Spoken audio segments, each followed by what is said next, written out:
It started with a coffee machine, a nice one, sleek, matte black, the kind that sits on your counter and makes you feel like you finally have your life together. $79, reasonable, justified, even responsible compared to daily cafe runs.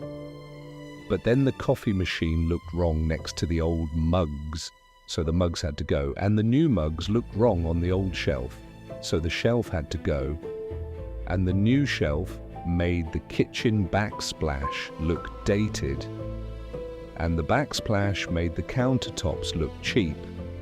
6 weeks later, $1,200 gone. One purchase, one cascade. This isn't a willpower problem, this isn't a budgeting problem, this is a glitch, hardwired into the way your brain processes ownership, identity, and the objects around you. It has a name, and it has been documented for over 250 years. This is the Diderot Effect. Denis Diderot was one of the most brilliant minds of the Enlightenment, philosopher, writer, the man who spent 20 years building one of the world's first great encyclopedias. He was also, for most of his life, completely broke. In 1765, a Russian empress named Catherine the Great heard about his financial situation. She bought his personal library for 15,000 livres and allowed him to keep the books until his death. Diderot suddenly had money he had never had before, and the first thing he bought was a robe, a magnificent scarlet robe, crimson, silk, the kind of garment that announces itself the moment you enter a room. He loved it at first.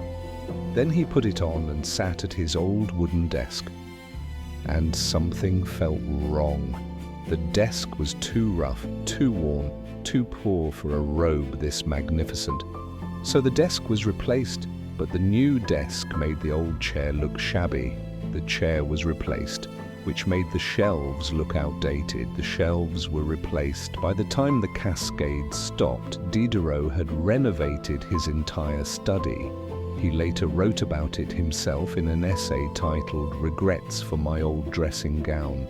In it he wrote, "I was the absolute master of my old robe. I have become the slave of the new one. 250 years later, we are all slaves to our new robes." The term Diderot Effect was coined in 1988 by Canadian sociologist Grant McCracken. He described it as a force that causes consumption to spiral upward. Here is the mechanism, stripped down to its core. Every object you own carries an invisible social and aesthetic signal.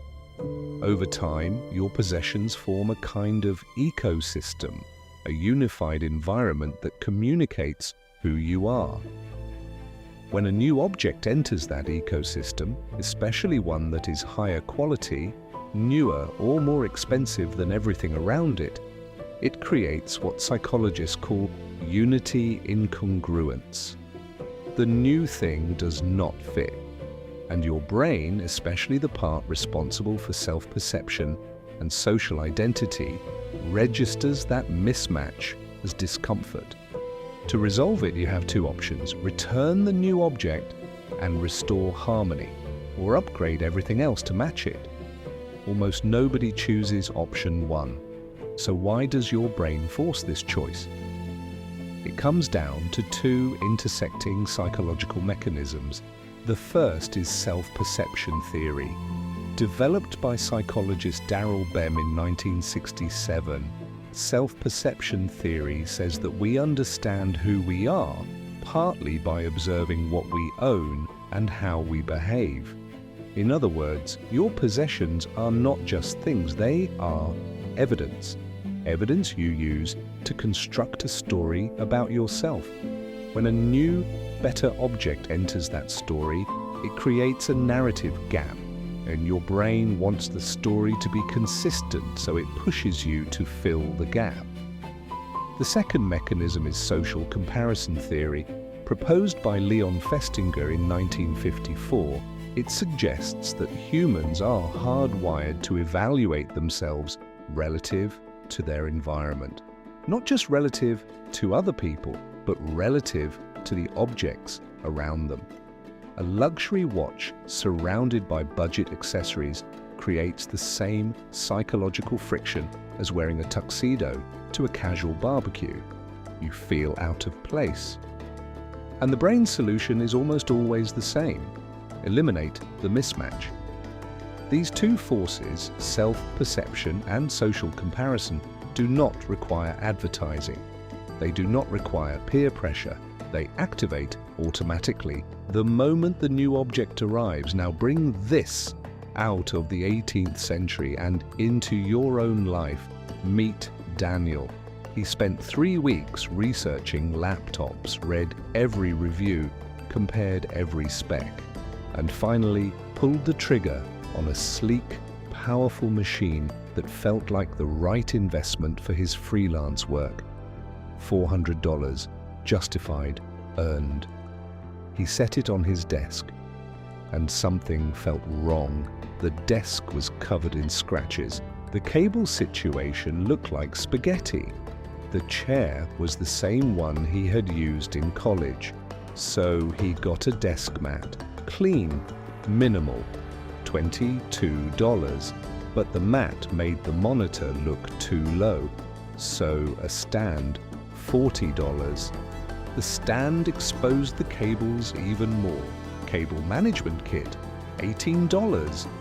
And then, somehow, he was browsing online at midnight looking at ergonomic chairs because the new setup deserved better posture support. The laptop was $400. 3 weeks later, the setup had cost $900. Daniel is not unusual. Daniel is all of us. You buy a new couch, clean lines, modern design. It is perfect. Except now the coffee table looks wrong, and the rug, and the throw pillows, and suddenly you are on a home decor site at 2 in the morning, redesigning an entire living room because of one couch. You buy one piece of premium gym gear, a quality pair of training shoes, and within 3 months you have matching shorts, a new gym bag, a foam roller, resistance bands, and a protein shaker that somehow costs more than your first car insurance payment. The cascade is not random. It follows the exact same logic every time. One anchor object, infinite gravitational pull. And here is where it gets deeper. The Diderot effect is not just about aesthetics. It is not just about things matching. It is about identity coherence. When you buy something significantly better than what you currently own, you are implicitly making a claim about who you are or who you want to become. The new object signals a version of you that the rest of your environment does not yet support. Psychologists call this an aspiration-reality gap, and the discomfort it creates is real, measurable, neurologically verifiable. This is why upgrading one thing rarely feels like enough, because the goal was never really the object. The goal was the identity, the new version of yourself, the one who lives in a space that looks like that, the one who works at a desk like that, the one who trains with gear like that. Every Cascade purchase is a vote for a self that does not fully exist yet. And the most powerful forces in the modern economy have understood this for decades. Think about the last time you walked into a large furniture store. They do not show you a lamp. They show you a complete room, fully styled, every object chosen to complement every other object, a unified world you can almost imagine yourself living in, because they know the truth. You do not want a lamp, you want the life in the picture. The biggest tech ecosystems operate the same mechanism, but digitally. Buy the phone and it works best with their laptop. The laptop pairs naturally with their earphones. The earphones sync with their watch. Every product is engineered to feel slightly incomplete without the others. It is not an accident, it is architecture. Maya noticed it when she upgraded her phone. Within a month, her old laptop felt sluggish by comparison. Then the charging cables felt wrong. Then she started looking at cases, stands, accessories she had never thought about before the upgrade. One device, a dozen downstream desires. She told Daniel about it over coffee one afternoon. He laughed, because he was already 3 months into the same spiral from a different starting point. Fashion brands engineer their seasonal releases as complete universes of coordinated pieces, designed so that owning one item creates a gravitational pull toward the rest. The Diderot effect is not a bug these companies are trying to fix. It is a feature they have spent billions perfecting. Now let's talk numbers. The average American household carries over $17,000 in non-mortgage consumer debt. A significant portion of that debt is not driven by need. It is driven by congruence purchasing, buying to match, buying to complete, buying to belong to the identity a previous purchase already implied. The Diderot effect is not a minor spending quirk. It is one of the most consistent and expensive behavioral patterns in modern consumer psychology. And here is the long-term version of this trap. Each cascade leaves you at a new baseline. After the couch, the living room upgrade, the new rug, that is your normal now. Your brain recalibrates, the new level becomes the standard. And then when the next anchor purchase arrives, the cascade does not start from zero. It starts from your new, elevated baseline. This is what economists call a consumption ratchet, spending that moves in one direction only, up. Every ratchet click feels justified in the moment. Every purchase feels proportionate to where you currently are.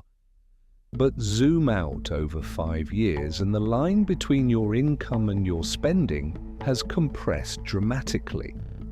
Not because your lifestyle is extravagant by any single measure, but because every single measure has quietly moved up, one cascade at a time.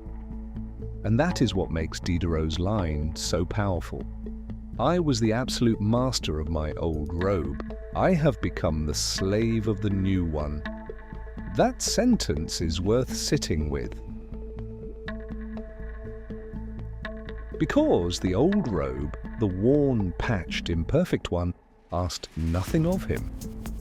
It demanded no upgrades, it created no cascade, it simply was. The new robe, beautiful, expensive, magnificent, immediately became the governing object of his environment. Everything else had to answer to it. The upgrade did not give Diderot more freedom. It gave him more obligations, more things to maintain, to match, to justify, more anchors. The tragedy of the Diderot effect is not just that it makes you spend money, it is that it makes you spend freedom. And in the modern world, the original Diderot effect has gone digital. The original effect required a physical object to enter your physical space. The cascade was limited by what you could actually see. Today, the cascade starts the moment you open your phone. Short-form video platforms do not show you individual products. They show you complete aesthetic universes. An apartment tour is not just content, it is a fully coherent Diderot trigger, a complete, unified environment designed to make your own space feel incongruent by comparison. Room aesthetic videos, desk setup videos, what's in my gym bag videos. Every single one of these is a cascade invitation, and the algorithm is optimized to show you the one that most perfectly matches your existing identity, but at a slightly higher level, close enough to feel attainable, far enough to generate desire. Diderot had one robe. You have 500 triggers before breakfast. So how do you break it? Daniel tried the obvious approach first. He told himself he would stop buying things. It lasted 11 days. Then he found a standing desk converter that was objectively a health investment. The Cascade does not respond to willpower. It responds to awareness. So here is what actually works. The first strategy is what I call the Cascade Audit. Before any significant purchase, pause. Not to ask, do I need this? That question is almost always rationalized away. Instead, ask a different question. What will this purchase make me feel I need next? Map the cascade before it happens. The new phone, what accessories will it demand? The new shoes, what will they make the rest of your wardrobe look like? The new kitchen appliance, what will it do to the counters around it? When you make the cascade visible before the purchase, the true cost becomes clear.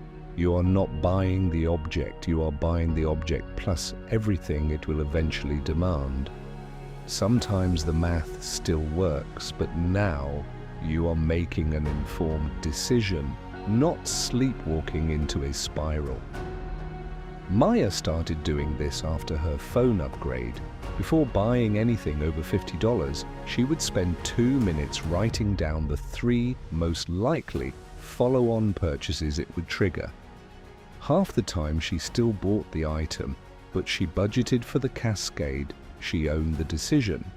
The other half of the time she put the phone down and walked away.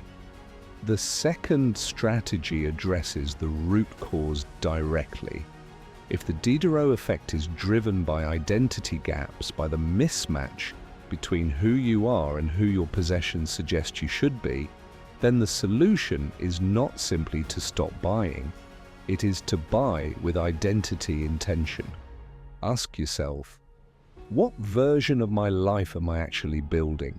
Not the aspirational version you see on social media, not the version that impresses people at work, the actual version.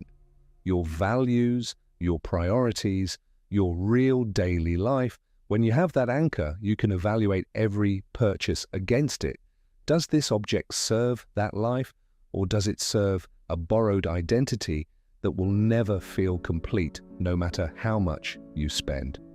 Diderot did not need a scarlet robe. He needed permission to be the philosopher in the worn robe and feel good about it. The third strategy is purely mechanical, and sometimes mechanical is exactly what you need. The one in, one out rule. For every new object that enters your environment, one existing object must leave. This does 2 things. First, it creates friction at the point of purchase. If buying the new coffee machine means getting rid of the old one, you pause, you evaluate. The automatic cascade slows down. Second, it keeps your environment stable. One new object cannot create incongruence in an environment that actively adjusts around it. The rule does not require minimalism. It does not require sacrifice. It simply requires intention. The one thing the Diderot effect is specifically designed to bypass. And beneath all of this sits the larger financial truth. The Diderot effect is not just a spending problem, it is a compounding problem. Every dollar spent in a cascade is a dollar not invested, not compounding, not working for you. But the reverse is also true. Every cascade you interrupt, every anchor purchase you evaluate before the spiral begins, creates a financial gap. A gap between what you earned and what you spent. And that gap, invested consistently over time, is the foundation of every form of financial freedom. Not dramatic sacrifice, not deprivation. Just the quiet decision to not let one purchase become 20. Diderot had no one to warn him before the cascade began. He only understood it in retrospect, when the study was already renovated and the money was already gone. You have the map now. You can see the cascade before it starts. Denis Diderot was one of the greatest thinkers in human history, and a Scarlet Robe broke his budget, not because he was weak, not because he was foolish, because he was human, subject to the same neurological wiring that makes every one of us vulnerable to the cascade. The next time you are about to make a significant purchase, take 10 seconds, ask the question, what will this make me feel I need next? That pause, that 10-second gap between desire and action is worth more than any budgeting app, any financial plan, any savings hack you will ever find. The master of his robe was never the man who owned the finest one. It was the man who chose the worn one and asked nothing more of it. Diderot wished he had never bought the robe, and most people never realize they are living the same pattern until years later. When the money is gone, the clutter is everywhere, and the lifestyle they thought they were building has quietly become a trap. That is the hidden pattern behind so many financial struggles, not one catastrophic decision, a cascade of small ones, each feeling perfectly reasonable in the moment.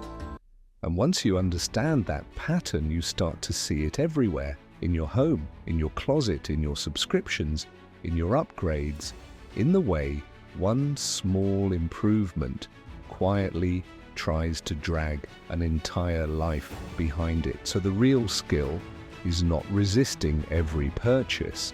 It is learning to recognize which purchases come alone and which ones arrive with an army behind them. Because the most expensive objects in your life are often not the ones with the highest price tag. They are the ones that make everything else feel inadequate. And once you can see that clearly, you stop buying objects blindly. You start buying consequences consciously. That is where control returns. That is where freedom begins.